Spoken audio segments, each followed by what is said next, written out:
Here, we go for a tricky landing in gusty wind condition.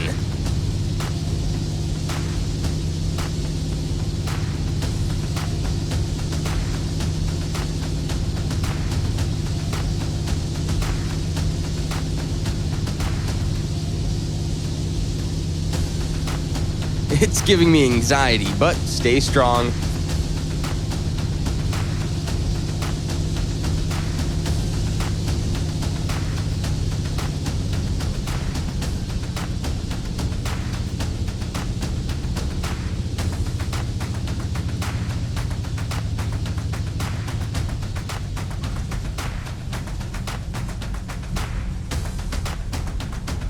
Finally, it's a safe landing.